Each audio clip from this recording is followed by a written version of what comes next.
Fala Fogão, tá começando aqui mais um resumão da Semana Alvinegra e essa foi uma semana pra lá de turbulenta. Afinal de contas, quem poderia imaginar que no Campo e Bola a gente abriria essa semana enfrentando o Goiás no estádio Newton Santos com mais de 30 mil botafoguenses e tomaria a virada da maneira como a gente tomou. A gente fez o mais difícil, que era abrir o placar, mas na segunda etapa, por uma falta de leitura mais correta da partida por parte do Luiz Castro e da sua comissão técnica, a gente acabou cedendo todos os espaços do mundo que uma equipe que joga no contra-ataque gosta de ter.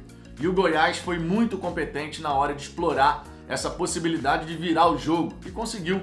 O Gatito falhou, o Cuesta falhou, o Canu também errou, PK, Diego Gonçalves, uma série de erros ali, de posicionamento, de leitura da jogada, perdendo a bola quando não podia, deixando de sair na bola, no caso do goleiro, ou então tomando essa bola nas costas, como foi o caso do Cuesta. Sinceramente, o jogo contra o Goiás demonstrou um sistema defensivo pra lá de frágil. Só que isso só veio a piorar na partida contra o Palmeiras. A gente não esperava, sinceramente, uma vitória diante do Palmeiras, por mais que, como torcedores, a gente sempre vai alimentar a esperança do imponderável. Mas, honestamente, quando você vê a escalação inicial contra a equipe paulista, fica complicado. Todo mundo imaginou o quê? O Herisson não joga, então ele vai fazer uma mudança simples. Só que não. O Luiz Castro decidiu rodar todo o time praticamente, mudando as posições. O Hugo, que foi bem contra o Goiás na lateral esquerda, virou ponta. O Vitor Sá, que vai melhor no lado esquerdo, foi mais uma vez para o lado direito.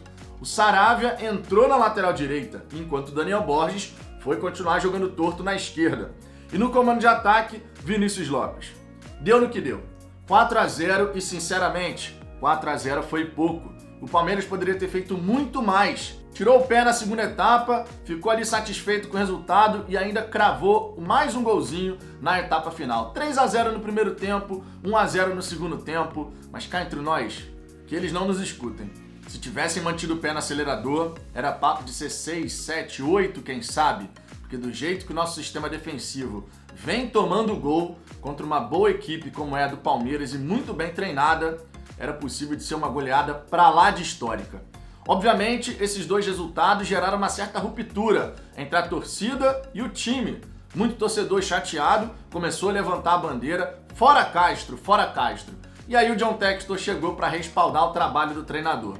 Eu expliquei aqui ao longo da semana, durante as lives, dizendo, olha, o mais previsível é o Textor respaldar o trabalho do treinador. Porque diferente do velho Botafogo, onde a única solução era demitir o técnico no primeiro sinal de problema, já que o Botafogo não tinha como fazer mais nada além disso, por falta de dinheiro, dessa vez a situação é diferente. Existe um projeto de médio e longo prazo. Projeto esse que não depende único e exclusivamente, obviamente, do Luiz Castro. Mas o Textor confia no treinador.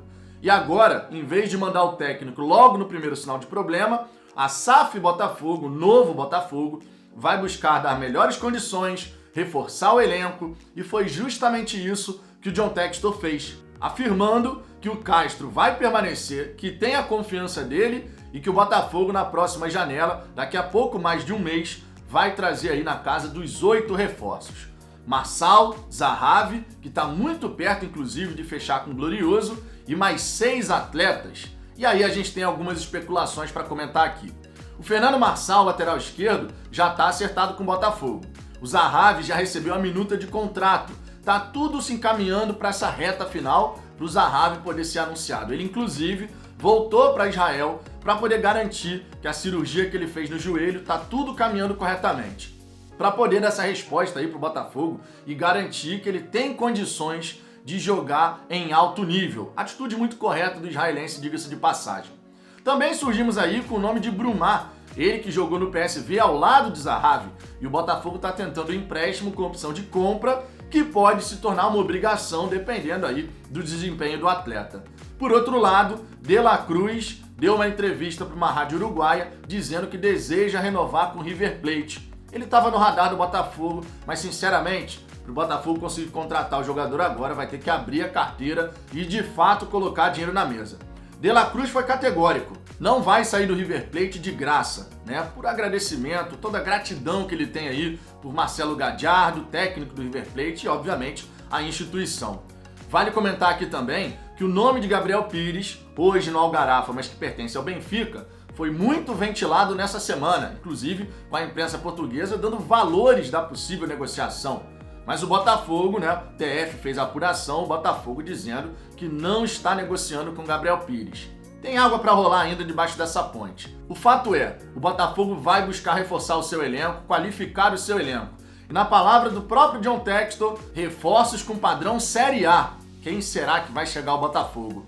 A gente sabe que o nosso elenco precisa ser qualificado, a gente fez várias contratações aí na primeira janela, mas muitas ainda não vingaram, conforme poderia ter acontecido. E para piorar, a gente ainda tem essa dificuldade de encontrar o melhor jeito de jogar com as peças que a gente tem nesse momento. E aqui vale comentar, o botafoguense que acredita no projeto, que afirma acredito e confio no projeto, não está dizendo que acredita no Luiz Castro efetivamente. Acreditar no projeto, que é muito maior do que o próprio Luiz Castro, ele é um dos profissionais que está no Botafogo hoje, é totalmente plausível, enquanto ao mesmo tempo você faz críticas ao treinador, que sinceramente não está conseguindo encontrar o ponto ideal dentro do contexto que ele tem nesse momento. Se o seu elenco não te dá a capacidade hoje de desenvolver aquele padrão de jogo que você quer implementar e para o qual você foi contratado para implementar, você dá um passinho atrás, entende o cenário e não joga de peito aberto com o bicampeão da América fora de casa. Repito, 4-0 foi pouco, mas a gente tem que seguir adiante, não tem jeito, já ficou para trás. Que o Luiz Castro possa ter a humildade de olhar a situação e fazer as mudanças necessárias. Ele vai continuar, mas ao mesmo tempo a pressão vai seguir subindo se ele não fizer as mudanças que vão dar ao time uma consistência maior para os resultados voltarem a acontecer. Um outro ponto que vale destacar nessa semana foi o sorteio da Copa do Brasil. O Botafogo acabou pegando o América Mineiro, que sinceramente foi um sorteio bem interessante pra gente. Adversário chato, porém bastante acessível. Duas equipes que ainda não conseguiram encontrar aquele ponto ideal. A gente jogou contra o América Mineiro pelo Campeonato Brasileiro, jogamos muito mal, por sinal. Conseguimos um empate, poderíamos até ter virado no fim da partida, né? Os 15 minutos finais ali foram mais intensos por parte do Botafogo, mas no restante do confronto foi um sono danado e o América Mineiro muito à vontade na partida. Esse tem sido um padrão do Botafogo, né? O sistema defensivo como um todo não consegue encaixar bem as peças e o adversário consegue entrar na nossa defesa com grande tranquilidade. Lá na frente, dificuldade na criação. Tem a bola, mas não consegue entrar na área do adversário. E isso logicamente complica. Mas a gente tem que reconhecer, na Copa do Brasil o sorteio foi favorável. Primeira partida em Belo Horizonte, partida decisiva no estádio Newton Santos. O Botafogo, que agora encara pelo Campeonato Brasileiro o Avaí, busca se reconstruir, digamos assim, superar essa semana de desconfiança da torcida. Desconfiança essa que é mais do que justificável dados os resultados que a gente teve nessa semana. Derrota para o Goiás de virada e goleada diante do Palmeiras. Então a gente agora vai em busca de 3 pontos contra o Avaí. 3 pontos esses que, sinceramente, se a gente conseguir essa vitória, a gente precisa conseguir essa vitória, vão fazer o Botafogo dar um salto na tabela de classificação. Nesse momento, com os resultados da 11ª rodada, o Botafogo está em 16º lugar, mas conseguindo vencer a equipe do Avaí, a gente vai subir lá para o 9º, 8º lugar, dependendo dos outros resultados. Então dá pra gente pensar em ter um período aí mais tranquilo. Para isso, tem que vencer a Avaí e, na sequência, o São Paulo dentro de casa. Não tem jogo fácil no Campeonato Brasileiro, mas se o Botafogo não quiser aumentar essa ruptura que se criou essa semana entre time e torcida, vai ter que dar uma resposta dentro de campo. Nesse domingo, às 22 horas, tem pré-jogo aqui no canal e eu te convido, chega aqui no Fala Fogão para a gente poder trocar aquela ideia a respeito de Botafogo e Avaí e, logicamente, resenhar sobre o Glorioso. Te vejo logo mais, grande abraço e até daqui a pouco.